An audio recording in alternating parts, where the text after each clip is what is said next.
ॐ महाशास्त्रे नमः। ॐ महादेवाय नमः। ॐ महादेवसुताय नमः। ॐ अव्ययाय नमः। ॐ लोककर्त्रे नमः। ॐ लोकपर्त्रे नमः।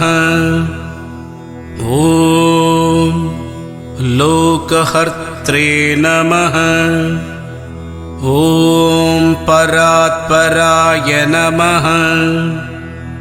ॐ त्रिलोकरक्षकाय नमः। ॐ धन्विने नमः। ॐ तपस्विने नमः। ॐ भूतसैनिकाय नमः। ॐ मन्त्रवेदिने नमः।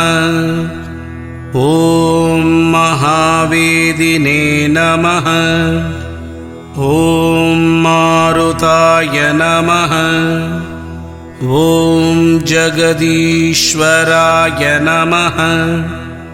ॐ लोकाध्यक्षाय नमः। ॐ अग्रण्ये नमः। ॐ श्रीमते नमः। ॐ अप्रमेयपराक्रमाय नमः।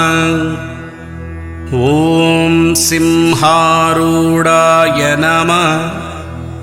ॐ गजारूढाय नमः। ॐ हयारूढाय नमः।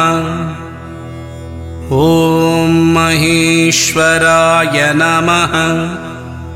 ॐ नानाशस्त्रधराय नमः। ॐ अनर्काय नमः। ॐ नानाविद्याविशारदाय नमः। ॐ नानारूपतराय नमः। ॐ वीराय नमः। ॐ नानाप्राणिनिषेवकाय नमः।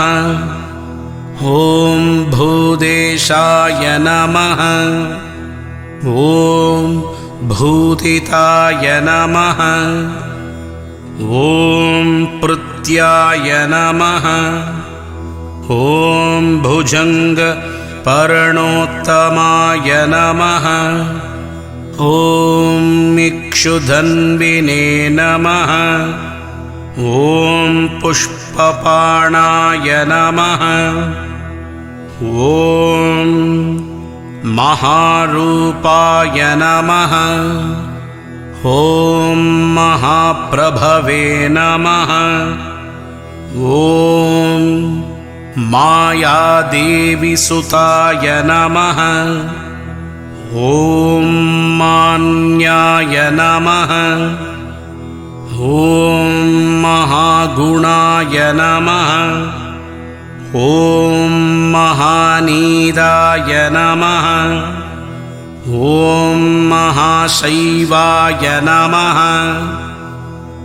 ॐ महारुद्राय नमः।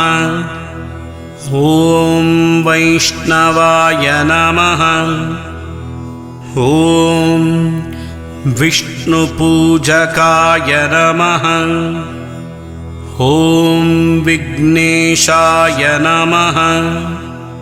ॐ वीरभद्रेशाय नमः। ॐ भैरवाय नमः। ॐ षण्मुखध्रुवाय नमः। ॐ मेषशृङ्गसमासूनाय नमः। ॐ मुनिसङ्गनिषेविताय नमः। ॐ देवाय नमः। ॐ भद्राय नमः। ॐ जगन्नाथाय नमः। ॐ गणनाथाय नमः। ॐ गणेश्वराय नमः। ॐ महायोगिने नमः।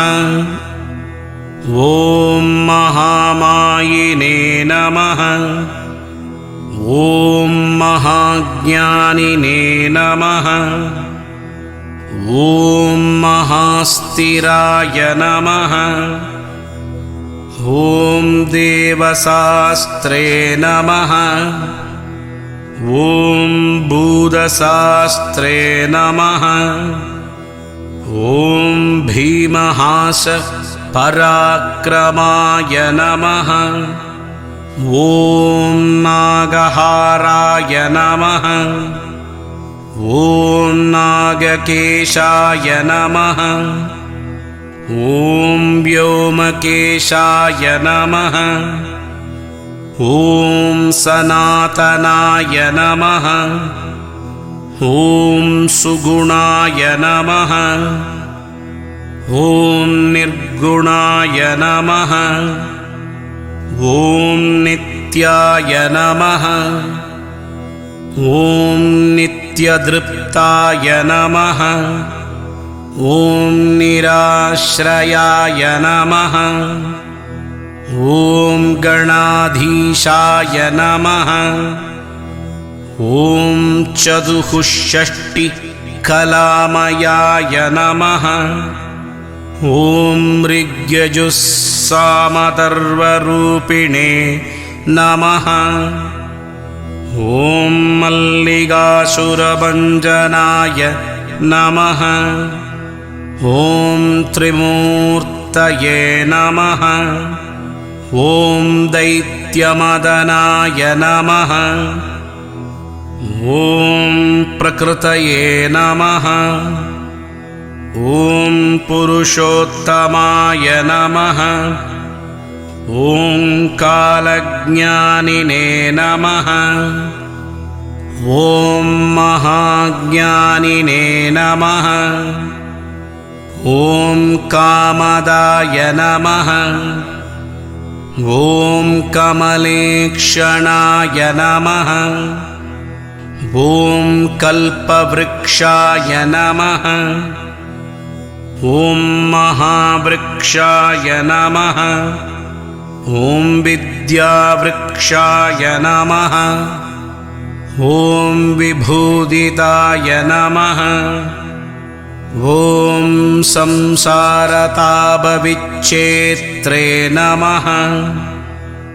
ॐ पशुलोकभयङ्कराय नमः। ॐ रोगहर्त्रे नमः। ॐ रोगहन्त्रे नमः। ॐ प्राणदात्रे नमः। ॐ परकर्वविभञ्जनाय नमः। ॐ सर्वशास्त्रार्थतत्त्वज्ञाय नमः। ॐ नीतिमते नमः। ॐ पापभञ्जनाय नमः। ॐ पुष्कलापूर्णसंयुक्ताय नमः। ॐ परमात्मने नमः। ॐ सदाङ्कतये नमः। ॐ अनन्दादित्यसङ्गाचाय नमः। ॐ सुब्रह्मण्यानुजाय नमः। ॐ बलिने नमः। ॐ भक्तानुकम्बिने नमः। ॐ देवेशाय नमः।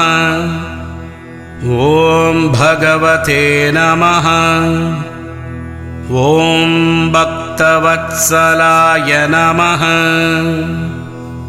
ॐ इति श्रीधर्मशास्त्रा अष्टोत्तरशतनामावळि सम्पूर्णं नमः।